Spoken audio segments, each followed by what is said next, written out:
ಎಲ್ಲರಿಗೂ ಸ್ಮಿತಾ ವ್ಲಾಗ್ಗೆ ಸ್ವಾಗತ. ಜಲಪಾತ ನೋಡಿ ಆಯಿತು. ಈಗ ನಾವು ಶೃಂಗೇರಿ ಶಾರದಾಂಬ ಟೆಂಪಲ್ಗೆ ಬಂದಿದ್ದೇವೆ.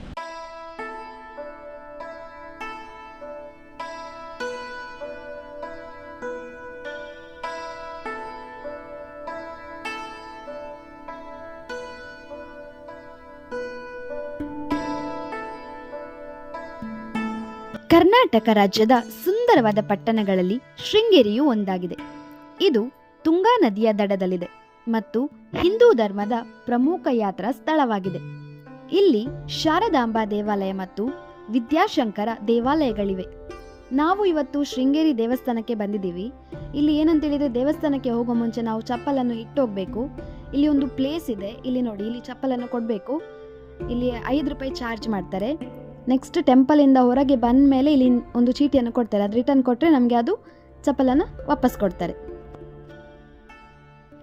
ಶೃಂಗೇರಿ ಶಾರದಾಂಬ ದೇವಾಲಯ ಇದು ಶೃಂಗೇರಿಯ ಪ್ರಮುಖ ದೇವಾಲಯವಾಗಿದ್ದು ಶಾರದಾಂಬೆಗೆ ಸಮರ್ಪಿತವಾಗಿದೆ. ಈ ದೇವಾಲಯವು 8ನೇ ಶತಮಾನದಲ್ಲಿ ಶ್ರೀ ಆದಿಶಂಕರಾಚಾರ್ಯರಿಂದ ಸ್ಥಾಪಿಸಲ್ಪಟ್ಟಿದೆ.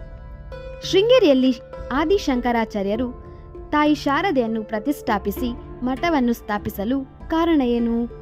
ಆದಿಶಂಕರಾಚಾರ್ಯರು ತಮ್ಮ ಪ್ರಪ್ರಥಮ ಮಠದ ಸ್ಥಾಪನೆಗಾಗಿ ಉತ್ತಮವಾದ ಸ್ಥಳದ ಹುಡುಕಾಟದಲ್ಲಿದ್ದಾಗ ಶೃಂಗೇರಿಗೆ ಆಗಮಿಸುತ್ತಾರೆ. ಇಲ್ಲಿನ ಪ್ರಕೃತಿಯನ್ನು ಆಸ್ವಾದಿಸುತ್ತಿದ್ದ ಸಮಯದಲ್ಲಿ ಅಚ್ಚರಿಯ ದೃಶ್ಯವನ್ನು ಇವರು ಕಾಣುತ್ತಾರೆ. ಏನಂದ್ರೆ, ಪ್ರಸವ ವೇದನೆಯಿಂದ ಬಳಲುತ್ತಿದ್ದ ಒಂದು ಕಪ್ಪೆಗೆ ಹಾವೊಂದು ತನ್ನ ಎಡೆಯನ್ನು ಬಿಚ್ಚಿ ನೆರಳನ್ನು ನೀಡುತ್ತಿರುವುದನ್ನು ನೋಡಿ ಅವರು ಆಶ್ಚರ್ಯಗೊಳ್ಳುತ್ತಾರೆ. ಸರ್ವೇ ಸಾಮಾನ್ಯವಾಗಿ ಹಾವುಗಳು ಕಪ್ಪೆಗಳನ್ನು ತಿನ್ನುತ್ತದೆ.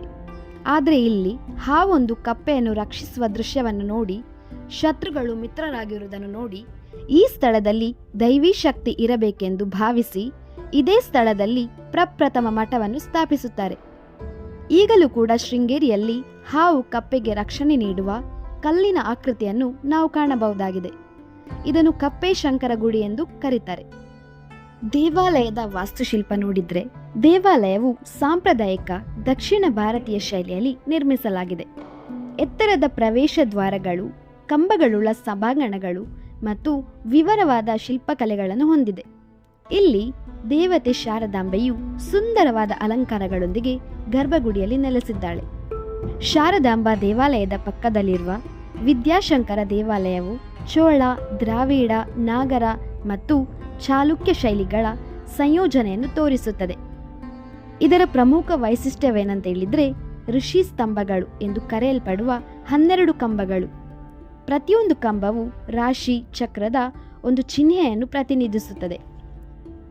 ಈ ದೇವಾಲಯವು ವಿಜಯನಗರ ಆಳ್ವಿಕೆಯಲ್ಲಿ ನಿರ್ಮಿತವಾಗಿದ್ದರೂ ಇದು ಹಿಂದಿನ ಹೊಯ್ಸಳ ಅಥವಾ ಚಾಲುಕ್ಯರ ವಾಸ್ತುಶಿಲ್ಪದ ಪ್ರಭಾವವನ್ನು ಹೊಂದಿದೆ. ಅದರ ಹೊರಗೋಡೆಗಳು ಷಣ್ಮುಖ, ಶಿವ, ವಿಷ್ಣು, ದೇವಿ, ಗಣೇಶ ಮತ್ತು ಸೂರ್ಯನಂತಹ ದೇವತೆಗಳ ಶಿಲ್ಪಕಲೆಗಳಿಂದ ಅಲಂಕರಿಸಲ್ಪಟ್ಟಿದೆ. ಇಲ್ಲಿ ತುಂಗಾ ನದಿ ಹರಿಯುತ್ತದೆ. ಈ ಒಂದು ನೀರಿನ ನದಿಯಲ್ಲಿ ತುಂಬ ಮೀನುಗಳಿದೆ. ತುಂಬ ಅಂದರೆ ತುಂಬ.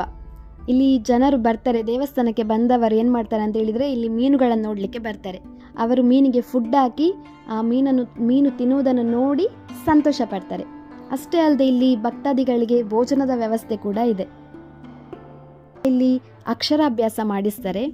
ಅಕ್ಷರಾಭ್ಯಾಸ ಹೇಗೆ ಅಂತ ಹೇಳಿದರೆ, ಅಕ್ಷರಾಭ್ಯಾಸ ಮಂಟಪದಲ್ಲಿ ಮಕ್ಕಳು ಮತ್ತು ಪಾಲಕರನ್ನು ಕೂರಿಸಿ ಅಕ್ಷರಾಭ್ಯಾಸವನ್ನು ಮಾಡಿಸ್ತಾರೆ. ಶಾರದಾಂಬಾ ಸನ್ನಿಧಿಯಲ್ಲಿ ನವರಾತ್ರಿ ಉತ್ಸವವನ್ನು ಬಹಳ ವಿಜೃಂಭಣೆಯಿಂದ ಮಾಡ್ತಾರೆ. ದಸರಾ ಟೈಮಲ್ಲಿ ಇಲ್ಲಿ ತುಂಬ ಗ್ರ್ಯಾಂಡ್ ಇರ್ತದೆ, ಜಾತ್ರೆ, ಹಾಗೆ ತುಂಬ ಜನ ಬರ್ತಾರೆ. ದೇವಸ್ಥಾನದಲ್ಲಿ ಪೂಜೆ ಎಲ್ಲ ಇರ್ತದೆ. ಶೃಂಗೇರಿಯಲ್ಲಿ ನನಗೆ ಕೂಡ ಒಂದು ಬ್ಯೂಟಿಫುಲ್ ಮೆಮೊರೀಸ್ ಇದೆ. ಏನು ಅಂತ ಹೇಳಿದರೆ, ನಾನು ಡಿಗ್ರಿ ಓದುವಾಗ ನಮ್ಮದು ಕಾಲೇಜಲ್ಲಿ ಸೆಂಟರ್ ಇರಲಿಲ್ಲ, ಎಕ್ಸಾಮ್ ಸೆಂಟರ್ ಇರಲಿಲ್ಲ. ಬದಲಾಗಿ ನಾವು JCBM ಕಾಲೇಜ್ಗೆ ಬರಬೇಕಿತ್ತು.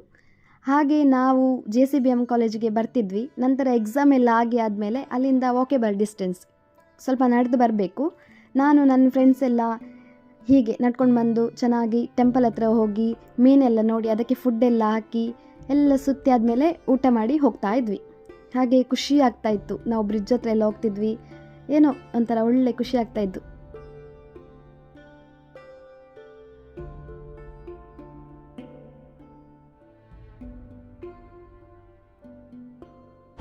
ಇವತ್ತು ಸಂಡೇ ವೀಕೆಂಡ್ ಆದ ಕಾರಣ ನಾವು ಬಂದಿದ್ವಿ, ಜಾಸ್ತಿ ಜನ ಇರಲ್ಲ ಅಂತೇಳಿ.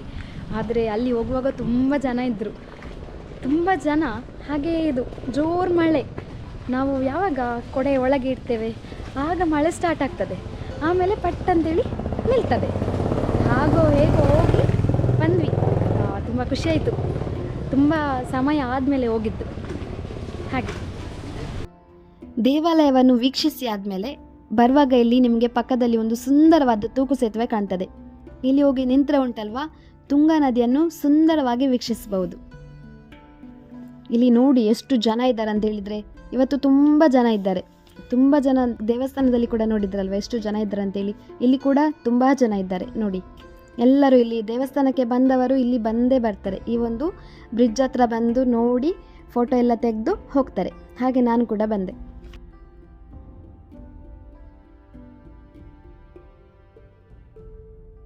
ಇನ್ನೊಂದು ಪ್ರಮುಖವಾದ ವಿಷಯ ಏನು ಅಂತ ಹೇಳಿದರೆ, ಇಲ್ಲಿ ಟೆಂಪಲಲ್ಲಿ ಡ್ರೆಸ್ ಕೋಡ್ ಉಂಟು. ಪುರುಷರಿಗೆ ಪಂಚೆ ಮತ್ತು ಶರ್ಟ್ ಎಲ್ಲ ಹಾಕುವಂಥದ್ದು, ಹಾಗೆ ಮಹಿಳೆಯರು ಸೀರೆ ಅಥವಾ ಚೂಡಿದಾರ್ ಎಲ್ಲ ಹಾಕಿ ಬರುವಂಥದ್ದು. ಈಗ ನಾವು ಹೊರಟ್ವಿ ಬ್ಯಾಕ್. ಫುಲ್ ಎಂಜಾಯ್ ಮಾಡಿದ್ವಿ, ಖುಷಿ ಆಯಿತು. ಬಾಯ್. ಈ ಒಂದು ವಿಡಿಯೋ ಇಷ್ಟ ಆದಲ್ಲಿ ಲೈಕ್ ಮಾಡಿ, ಶೇರ್ ಮಾಡಿ ಮತ್ತು ನಮ್ಮ ಚಾನೆಲ್ಗೆ ಸಬ್ಸ್ಕ್ರೈಬ್ ಮಾಡಿ. Thank you.